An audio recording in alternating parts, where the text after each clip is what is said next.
Ever since I was born and could see, everywhere I looked, I saw dance. In the clouds as the winds blew them across the sky, in the ripples on a pond, even in the sea of ants marching up and down their hills. Dance was all around me. Dance was me. My mom calls me Sassy because I like to put my hands on my hips and because I always have something to say. Well, if you had feet as big as mine, you'd understand. You should join the swimming team since you got those long toes and don't need any fins, my older brother Huey teased.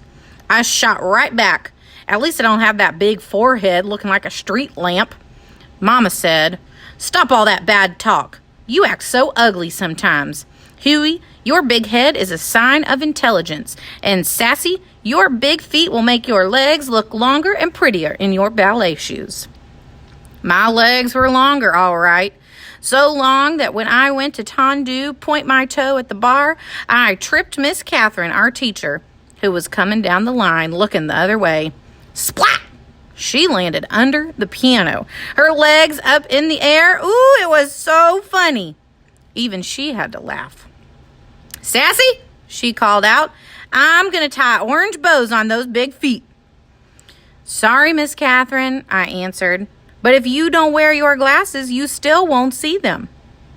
One thing for sure, because of my long legs and big feet, I could jump higher and spin faster than everyone else. I was taller than the rest of the girls at school, even the boys. At our recitals, all the other girls got to dance solos and duets and wear pretty tutus. I was too big for the boys to pick up and too tall to be in line with the other girls. So I watched them from backstage, dancing in the wings, hoping that if I just kept dancing and trying, it would be my turn to dance in the spotlight. One day, at the end of ballet class, Miss Catherine announced, "Mr. Debado from the Russian school is coming next week to look for talented young people for the Summer Dance Festival in Washington, D.C.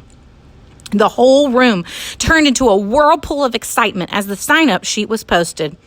Everyone wanted to try, especially me. But as I wrote my name down, I heard two girls, Molly and Mona, giggle.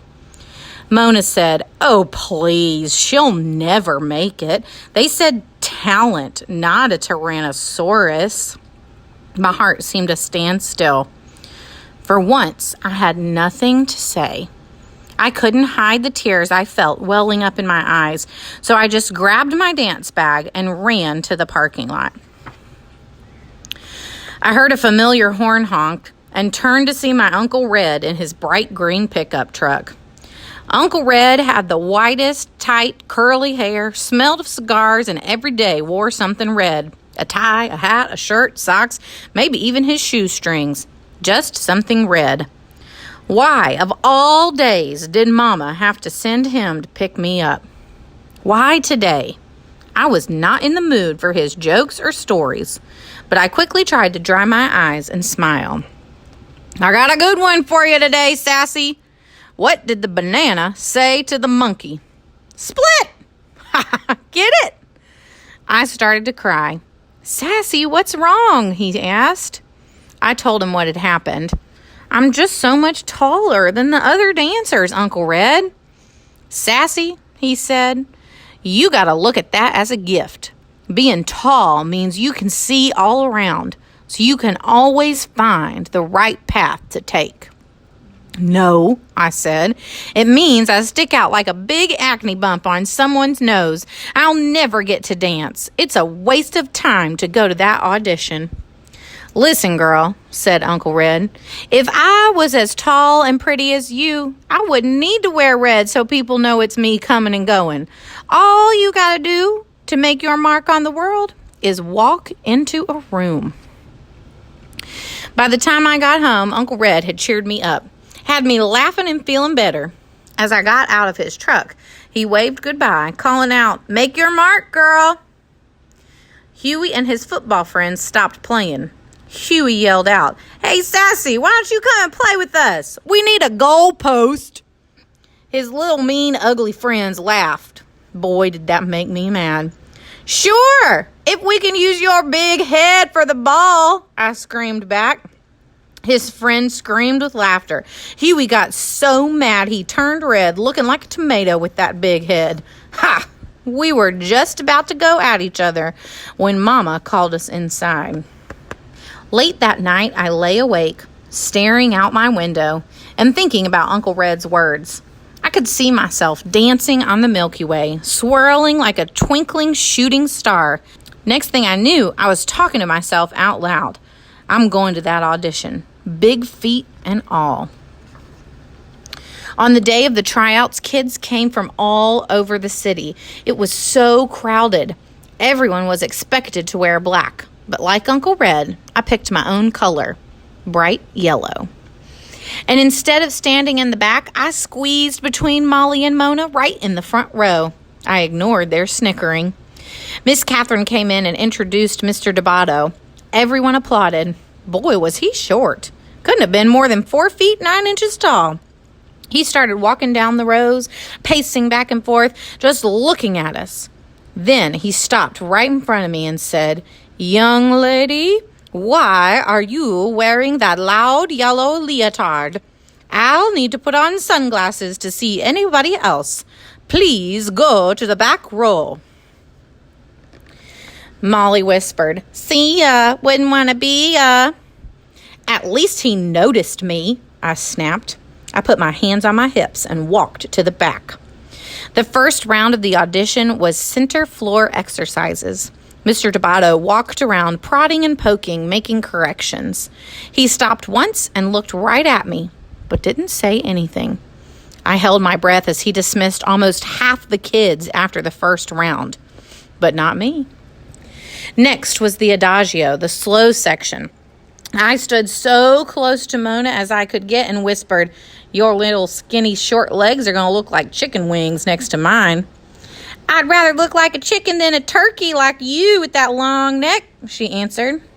"Talk to the hand," I told her. I took my leg up so high it got stuck. Luckily, I could balance on my other big foot. So I just held it until Mr. Debato remarked, "Young lady, the exercise is finished." Oh, I jumped out of the position. "Show off," Molly grunted. "Gobble, gobble." Mona imitated a turkey. Then came the leaps across the floor. I took off like Jackie Joyner-Kersee in the long jump at the Olympics. With one leap, I sailed in the air past all the other girls. Molly and Mona watched, looking pea green with envy. When I finished, Mr. Debato yelled, "Young lady, you must learn to dance to the music. Up on the count of 1, down on the count of 3. 3, not 5. You have the rhythm of a troglodyte. Again." I was crushed. As I passed Mona to get back in line, she said, "Next time, bring your big butt down on 3. "Your mama," I said.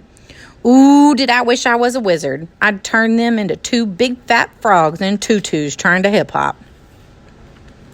By the end of the day, there were only 7 of us left. Mr. Debato called out everyone's name except mine and asked them to step forward.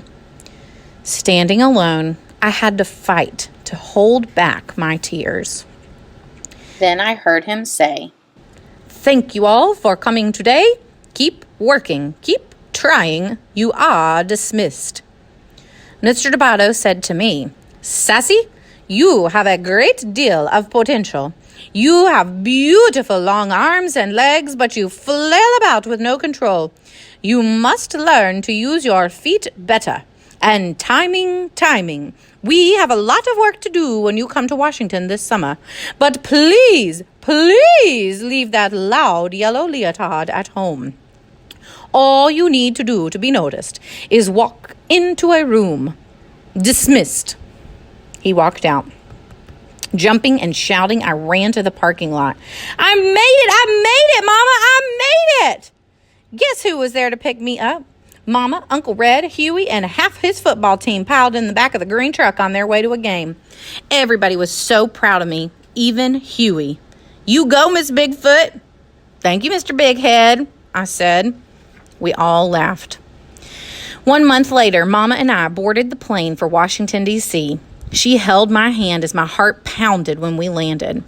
At the school, there were dancers from Russia, Mexico, France, China, Cuba, Brazil, New York, Texas, and long-legged me from Inglewood, California.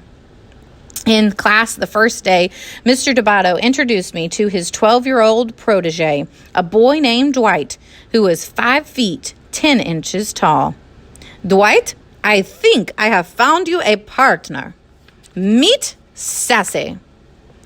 Mama was right. Being tall wasn't so bad after all, and neither was having a big head. By the end of the summer, Huey had won the grand prize at Space Camp in Alabama, and I got to dance a duet with Dwight in the summer concert. When Dwight lifted me high in the air, I felt like I was dancing on the Milky Way, me and my big feet, making my mark on the world.